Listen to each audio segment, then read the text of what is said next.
Dear students, our next topic is popular participation. So another way to check out whether the elections are free and fair is to see the people's participation in the election. If the if the elections are not free and fair, the people will not participate in the elections enthusiastically.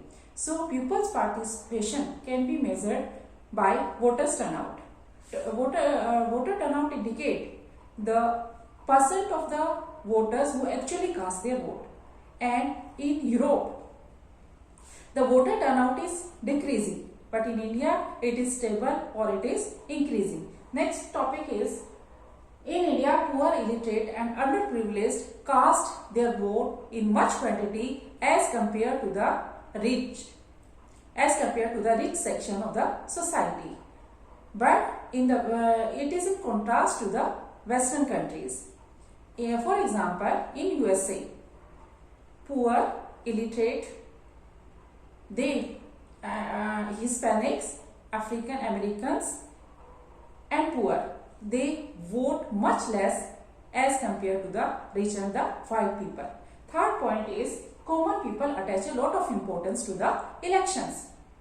They feel that through the election, they can pressurize the political parties to form the policies which are favorable to the people, and they also think that their vote matters in the way things are running in the country. Fourth is, voters' interest in the election is increasing. From a few years, the voters' interest in the election is increasing.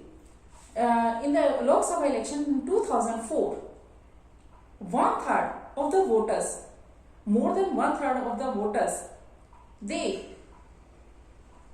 attach themselves in election campaign related activities, and more than half of the voters, they identified themselves as being close to one or the other party, and one out of seven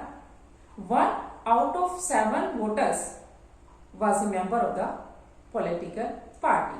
So next is acceptance of election outcome. The other one final test of the election fairness is in outcome itself. If the elections are not free and fair, it will always help powerful. The ruling party will always win, and the losing party doesn't accept the outcome of the rigged election. So in India, the outcome of the election speaks for itself.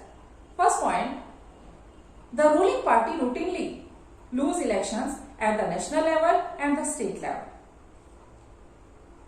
In the last 15 years, 2 out of 3 elections the ruling party loses.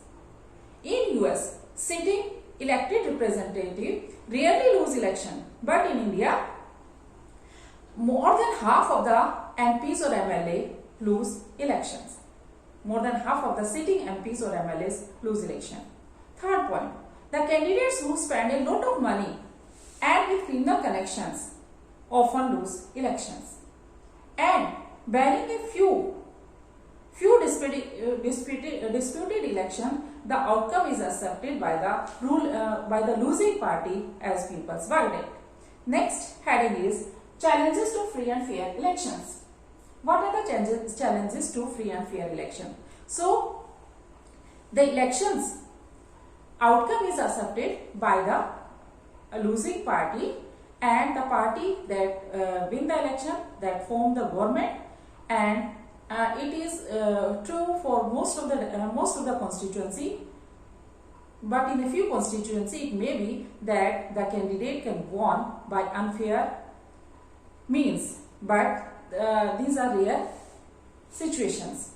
So in general, people's preference, the person is elected whom the people give preference. So the challenges to free and fair elections are smaller parties, candidates and parties who spend a lot of money. Candidates and parties with a lot of money, they may not be sure of their victory, but they get unfair advantage over the smaller parties and independent candidates. Second, some families dominate the political parties and even tickets are distributed among the family relatives. Third point, in some parts of the country, candidates with a lot of money and criminal connection have been able to secure a ticket from the big parties. And very often, the two big parties are very similar in their policies and programs. So, they offer a very little choice to the voters.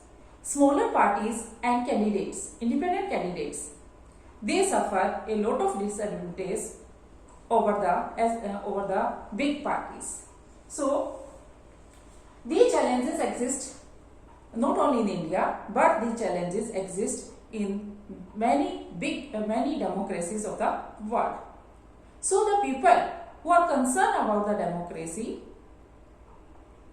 they are concerned who believe in democracy. People are concerned who believe in democracy, and that is why citizens, organizations and social activists are demanding that there should be improvement in electoral process.